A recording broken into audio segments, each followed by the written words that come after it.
Alizée, donc, à cause de l'automne, c'est bien ça? Et la voilà, Alizée. Europe 1, Des clics et des claques. Bérangère Bon. Bonsoir à vous. Bonsoir. On est ravis de vous accueillir. Je disais que vous étiez réclamé à corps et à cri sur les réseaux sociaux. Paraît, Le fan club, hein, Lise, est mobilisé, Oui. mais alors c'est quelque chose. Hein. Oui, c'est quelque chose. Depuis 20h, il demande Alizée Jennifer est là, alizécaseo.com est là, Alizé Forum, voilà. Ils s'appellent tous Alizé. Ils sont tous fidèles. C'est des gens que je Comment connais. vous expliquez ça? On leur donnera la parole tout à l'heure, mais... Alors, comment expliquer c'est vrai que moi, je mets toujours du temps déjà à faire des albums. Donc, entre chaque album, je laisse Ah oui, passer il y a 2 l'attente, ans. d'accord. Donc, il y a tout le temps beaucoup d'attentes. Et évidemment, quand il se passe des choses, voilà, il y a de l'excitation. Et finalement, heureusement qu'ils sont là. Bon, mais je veux dire, c'est un réseau que vous travaillez, entre guillemets, que vous alimentez, Oui, j'essaie de soutenez, partager. Oui, j'ai partagé mes journées promo. Et même quand je suis encore chez moi, j'essaye de partager un petit peu ma vie. Parce que c'est bien, parce qu'on peut leur parler directement. On peut rétablir des vérités aussi. Et voilà, par rapport à avant, c'est un moyen assez sympa. Bon, 5e album, à 28 ans, mine de rien, je me permets de donner votre âge, mais je sais pas, déjà 28 ou seulement 28? Bientôt 29 en août. Oui, mais déjà ou seulement? Déjà, ouais. Déjà, parce que c'est passé très très vite. Et j'ai commencé à chanter très jeune, à 15 ans. Et en même temps, j'ai pas l'impression de les avoir. Bon, je suis maman, j'ai une petite fille de 8 ans. C'est peut-être elle qui me fait me dire que j'ai déjà... Mais je veux dire qu'à l'échelle comme ça d'une carrière qui est... vous êtes pas très âgé. J'ai un chat dans la gorge, évidemment. Vous n'êtes pas très âgé, mais néanmoins, effectivement, il y a déjà un bon bout de carrière. Oui, la Lolita, elle vous paraît très, très, très, très loin. Je veux dire, c'est plus du tout la même chose. C'est la même personne. C'est la même personne, parce que j'avais pas l'impression d'être une autre fille. J'ai l'impression d'être toujours la même, sauf que cette fille a grandi, a vécu des choses, a rencontré du monde, qui lui a permis de faire des albums, de faire 5 albums. Et c'est vrai qu'il y a 13 ans, quand j'ai commencé, c'était la question qu'on me posait le plus souvent, c'est tu te vois où dans 10 ans? Et ça me paraissait très loin, vraiment très loin. Et là, 13 ans après, 5 albums, je suis assez fière quand même du parcours. Il y a les rencontres musicales, et puis il y a la jeune femme aussi, la vie, qui pour le coup, la vraie vie, a grandi. Alors, je lis dans votre biographie qui est destinée à la presse, que vous aviez envie d'un album de variété façon 60s à la France Gall. Oui. Tout ça a été très précis. Ça veut dire quoi? Ça veut dire que déjà j'avais envie de continuer à créer ma musique, parce que ça me paraît important d'avoir sa patte musicale et d'avoir un univers. Et j'avais envie de faire un album de variété pop, avec un son qui reste dans l'air du temps, qui est quand même moderne, parce qu'on est en 2013. C'est ça, France Gall, mais qui sonne pas comme à l'époque. Mais avec des influences. C'est vrai que moi, je suis interprète, et donc il faut discuter avec les auteurs-compositeurs, leur parler de ce qu'on aime, de ce qu'on est. Et la référence qui revenait souvent, c'était France Gall, parce que c'est quelqu'un que j'ai toujours admiré, que ce soit dans sa carrière musicale ou en tant que femme. Et j'en ai beaucoup parlé autour de moi, parce qu'on m'en a toujours parlé. Au début, on me comparait beaucoup à ses débuts, et elle me suit, en tout cas, encore maintenant. J'écoute encore, et je l'admire toujours autant. Alors, vous avez lancé une espèce d'appel d'offres général, appel à toutes les voitures pour faire, et d'ailleurs vous avez eu beaucoup de retours, je crois, sais pas combien de chansons on vous a proposé comme ça. Une centaine de chansons sont arrivées. Ce qui est plutôt réjouissant, ça. Je ne sais pas si ça vous a surpris, mais en tout cas... C'était la première fois pour moi, parce qu'avant j'étais en licence avec ma maison de disques, donc je produisais mes albums, et j'apportais un produit, enfin un album fini, parce que j'allais moi taper aux portes des compositeurs et des auteurs. Et là, cette fois-ci, c'était un appel d'offres.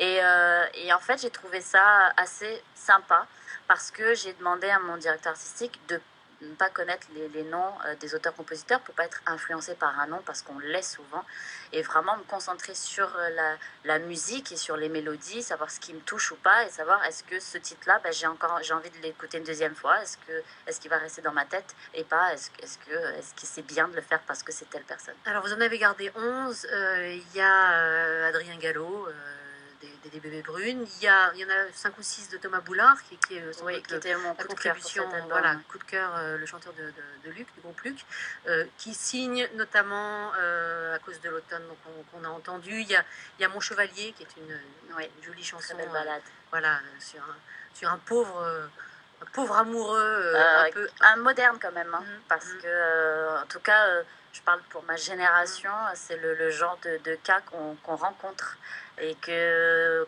j'ai pu rencontrer et que autour de moi, mes amis, voilà, ont pu avoir affaire à ce genre de chevalier moderne, assez égoïste et pas prêt à s'engager.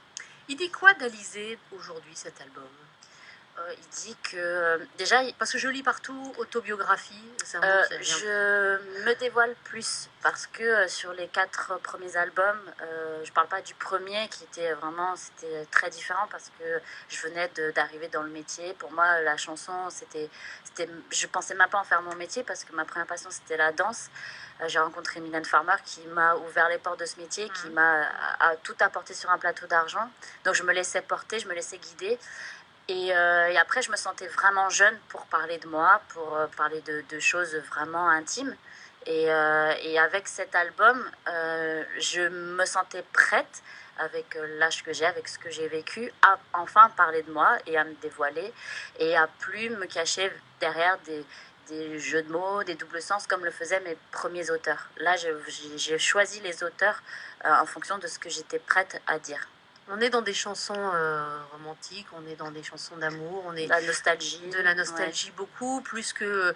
Vous êtes très jeune pour la nostalgie quand même. Oui, mais en même temps, je crois que j'ai vécu. De quoi je crois que j'ai vécu beaucoup de choses, même si je suis très jeune. J'ai tout fait jeune. J'ai chanté à 15 ans, je me suis mariée à 18 ans. Mais Agnès a raison, à 50 ans, qu'est-ce que vous chanterez ? Je sais pas. Quoi de votre enfance, de mon enfance et de comment moi j'ai vécu l'amour. Déjà, j'ai vécu 10 ans avec quelqu'un et j'ai eu des hauts, j'ai eu des bas et j'ai besoin d'en parler. Peut-être parce que c'est un moyen aussi c'est un peu comme une thérapie de me dire que justement je suis jeune. Ça n'arrive pas qu'à moi et plein de gens se retrouveront dans les textes et des gens peut-être auront envie d'en parler avec moi. Et c'est de me dire finalement je suis pas toute seule dans ce genre de situation. Alizée est avec nous. On poursuit cette conversation après une petite pause. Des clics et des claques. Europe 1. Bérangère Bonte. Alizée est avec nous avec ce 5e album intitulé 5. Là, pour le coup, vous n'avez pas eu envie d'aller chercher... Je voulais faire simple, tout simplement. Et j'ai eu le 4e album qui s'appelait Une enfant du siècle, qui était un très beau nom, mais qui était quand même pas facile à retenir. Et puis, vu que mes albums sortent à l'étranger, 5, c'est international, c'est facile à retenir. Mais ça fait vendre 5 ? J'espère. On verra bien. Il paraît que 5 millions. Oui, j'ai vendu 5 millions de disques déjà. Donc, on va arrondir à 10. Les 5 premières. Voilà, c'est ça. Puis j'ai des fans qui les achètent par 5 parce que c'est le chiffre 5. Donc, pas mal. C'est pas mal. Le prochain, c'est le 22. Donc j'aurais dû l'appeler 40. Vous tapez parfois votre nom dans une barre de recherche sur Internet, Alizée ? Ça m'arrive. Ouais. C'est un peu votre génération quand même, le web. Oui, ça m'arrive. Pour chercher quoi et pour trouver quoi ? Pour voir les bêtises qui se disent sur moi, les fausses rumeurs. Dingue parce que c'est un peu toujours la même chose, j'imagine. C'est toujours, des fausses rumeurs lancées par des gens. De vie privée, de quoi ? Pas beaucoup de vie privée. J'ai eu la chance de pouvoir de me protéger et de protéger ma famille de ça. Oui, sur des... Mais ça marche pas toujours aussi simplement, puisque par exemple, puisqu'on parle d'Internet, l'année dernière, en juillet, vous avez donc été piraté en fait, votre boîte mail, c'est ça ? Souvent. En fait, souvent, je suis souvent piratée sur mes mails. J'ai un compte Facebook officiel avec plus de 500 000 personnes qui suivent et j'ai un compte privé pour la famille, les amis qui a été piraté, les mails de mon père également. Là, ça m'arrive souvent. Il y avait des photos perso qui avaient été volées, que votre avocat s'en chargeait. Voilà, c'est ça, parce que quand je communique avec mes parents, moi j'habite en Corse et je viens travailler à Paris et on m'envoie des photos de ma fille mes parents m'envoient des photos de ma fille sur mon mail perso et c'est de ce genre de choses qu'on m'a piraté. Et comme dans les films, j'avais mon téléphone avec les mails qui s'effaçaient tout seul sans que je touche à rien sur mon téléphone. C'est comme ça que je m'en suis rendu compte. Et vous avez pris la main sur votre... Voilà, sur mon ordi, sur mes téléphones. Et vous avez pu donner une suite? Il y a eu une suite? Vous avez, ça s'est arrêté? Le truc, c'est vous avez trouvé qui c'est dur de trouver qui c'est, parce que la plupart, si c'est des hackers, s'ils arrivent bien à pirater, c'est qu'ils arrivent bien aussi à se cacher, mais ça m'arrive souvent. Au moins, tous les 6 mois, j'y ai droit. Vraiment. C'est un peu ouf. C'est un peu flippant quand même. Oui. Alors, sur Internet, dans ce que j'ai cherché de très, très, très ancien sur vous, enfin, très ancien relatif, vu votre jeune âge, mais c'est vrai que vous avez une longue carrière. Et j'ai trouvé un petit truc rigolo où vraiment, c'est pas votre première télé, mais quasiment. Et vous allez voir, c'est Cad et Olivier qui vous donnent des conseils. Olivier, donc pareil, vos conseils, prodiguez vos conseils à Mademoiselle Alizée. Je suis sûr que vous avez de très bons conseils, forcément. Il faut que tu ailles à l'école, que tu sois à l'école à l'heure, que tu aies de bonnes notes en mathématiques, en français, en géographie, en histoire. Et à partir de là, tu pourras éventuellement envisager de faire une carrière de chanteuse comme la Rousseau, mais le bac. Alors, donc, je ne me rappelais pas de ça. Donc vraiment, c'était au tout début. Hein, vous étiez, c'était encore Graine de Star. Exactement. Ça, et alors, je me demandais, bon, alors on sait bien que vous avez fait carrière, mais vos parents, ils vous ont jamais dit ça? Alors, à 13 ans... Vous étiez à 15-16 ans. Déjà, à 13 ans, je voulais partir en sport-études pour faire de la danse. Mais vu que j'habite en Corse, évidemment, il fallait partir sur le continent, très loin. Donc, mes parents étaient hors de question. Quand j'ai fait Graine de Star à Ajaccio, pour moi, c'était vraiment... Je ne pensais pas du tout être ni à la télé, ni avoir la carrière que j'ai eue après. Donc, j'avais fait ça pour m'amuser. Et évidemment, le jour où Mylène Farmer vous appelle pour... vous rencontrer et vous dire j'ai une chanson qui s'appelle Moi Lolita, on a un projet de faire un album. Je pense que mes parents, s'ils avaient refusé, ils s'en remordraient maintenant les doigts en voyant la chanteuse, parce que chanson... qu'elle aurait été forcément reprise par la chanson, après, je dis pas que c'est que la chanson, moi j'y suis peut-être aussi pour quelque chose, j'espère, mais la chanson est quand même là, est évidente, elle a fait le tour du monde, donc je pense que mes parents ont bien fait, en tout cas, j'ai commencé... Ils ne l'ont pas dit, donc on a commencé, on pensais pas que ça allait prendre cette ampleur-là. Donc moi, j'étais encore inscrite au lycée et je pensais à chaque fois, je repoussais ma date de rentrée à fin septembre, début octobre. Hein, et puis après, c'était plus possible. J'ai commencé des cours au CNED, mais vu que j'étais numéro 1 dans 22 pays et que j'ai fait le tour du monde, c'était impossible pour moi de continuer. Donc, vous n'avez jamais eu le bac, alors c'est ça? J'ai pas le bac. Et en même temps, je crois que maintenant, avec que le bac, on fait pas grand-chose, je crois. Mais il n'y a pas, au fond de vous, un petit regret de tout ça, ou vraiment vous êtes passé à autre chose? Ou est-ce que vous vous dites un jour, je retournerai sur les bancs d'une fac Je sais pas. Après, tout est possible dans la vie. Mais au début, je ressentais un manque en interview. Il y a des choses qui m'échappaient. J'avais l'impression de pas savoir m'exprimer, tout ça. Comme quoi qui vous échappait? Je sais pas, tout ce qui est... j'avais du mal à parler de l'actualité, j'avais du mal à m'exprimer, tout simplement. C'est pas évident à 15 ans d'être devant des journalistes, tout ça, de pouvoir parler correctement, de parler français, tout ça. C'était compliqué. Et maintenant, je me sens plus à l'aise, plus détendue. S'il y a des choses que je ne connais pas, j'assume totalement. Et peut-être que plus tard, si j'ai le temps, en tout cas, là, ça ne marche plus du tout et que j'ai plus de contrat, je fais plus d'album, peut-être que je ferai autre chose et que j'apprendrai quelque chose, ou que je retournerai à l'école, je sais pas. Alors, vous avez évoqué ces 22 pays, hein, vous avez été numéro 1, cette carrière incroyable. Alors, on sait, quand on est français, on a tendance à regarder ce qui se passe chez nous. Donc, genre, elle est star au Japon. Donc, oui, vous êtes une star au Japon, c'est vrai. C'est pas toujours le cas, mais dans votre cas, c'est tout à fait vrai. Donc, on va vous entendre un petit bout sur une pub d'abord, où c'est vous qui parlez. Et c'est quelqu'un en japonais, bien sûr, parce que c'est une pub à la télé. J'en ai marre de ceux qui pleurent, qui me regardent à l'heure. Kimi no shiranai, please. J'en ai marre de ceux qui parlent des extraits. Alors, d'une part, on entend ça, c'est pub au Japon, en Asie, et sinon, pendant ce temps-là, au Mexique, on vous entend. Alors là, c'est un présentateur enthousiaste qui vous annonce pour le Grande Star de là-bas, enfin, la nouvelle star de... Con su carácter, aquí está nuevamente cantando para todos ustedes, Alizée! Attirer des des commentaires sportifs Exactement, au on croirait qu'il Brésil. dit goal.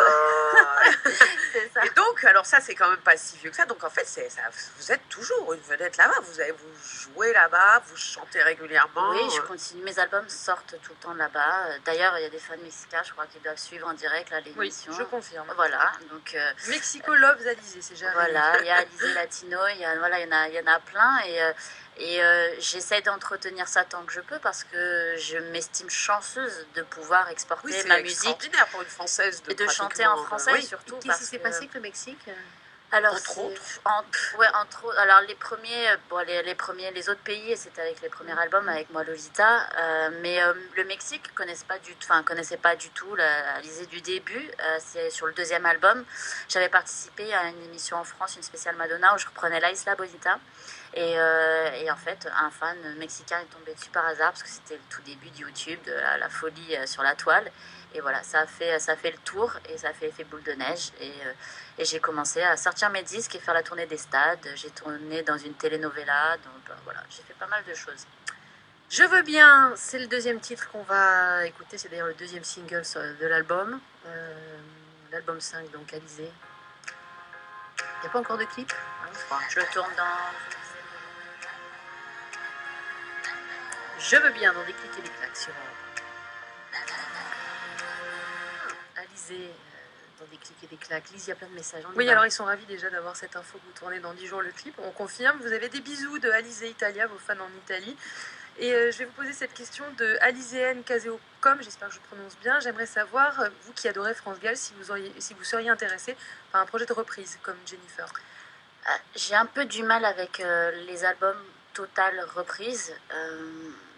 Peut-être une reprise d'une chanson qui me touche en particulier, qui raconte quelque chose, mais c'est dur de s'attaquer à ce genre d'artiste. Et puis il y a un truc qui me dérange, c'est de reprendre des chansons de quelqu'un qui est toujours là, qui peut toujours chanter ses chansons. Et un duo avec elle? Un duo, oui, plutôt un duo, oui, qu'une reprise. Alors, plus d'infos sur le clip, et forcément, ils veulent en savoir plus. Est-ce que vous avez déjà une idée sur ce clip? Alors là, c'est vraiment la première étape où on demande... Il y aura votre touche à vous, là-dedans, là, vous mettez votre scène, oui, oui, quand même, parce qu'il faut se sentir bien et à l'aise. Après, j'aime bien raconter des histoires. Sur le premier, j'avais fait un générique à la James Bond. Je vais en discuter en tout cas avec les réalisateurs qui ont envie de travailler sur ce titre. Question aussi sur votre participation à Danse avec les stars, oui ou non? Alors, comme tous les ans, on propose. Comme tous les ans, ça ne s'est pas plus ou moins avancé. J'ai des projets pour la fin de l'année. Si les plannings, s'il y a de la place, pourquoi pas. En tout cas, j'aime beaucoup la danse. On verra. Une petite encore. Une dernière, c'était pour une idée de reconversion parce que votre compte Instagram est hyper actif. C'est le plus beau des catalogues de mode, nous dit Garance. Donc, comme un livre magique même. Voilà. D'accord. Pourquoi pas une reconversion? Oui, on me demande beaucoup de faire un blog mode. Ça me plairait bien, vraiment. Et allons-y, il faut y aller. Ouais, je vais me lancer. Il faut du temps. Oui. Bon. Merci beaucoup, Alizé. Merci à vous. L'album 5, donc, pour les 5 millions ou les 5 milliards de ventes. On souhaite bonne chance. Il y aura une tournée l'année prochaine, c'est ça? Oui. On va s'interrompre puisqu'il va être l'heure des infos. Et juste après, Mickaël Miro, coup de cœur musique et Anna Arendt pour le cinéma. 22h sur Europe 1.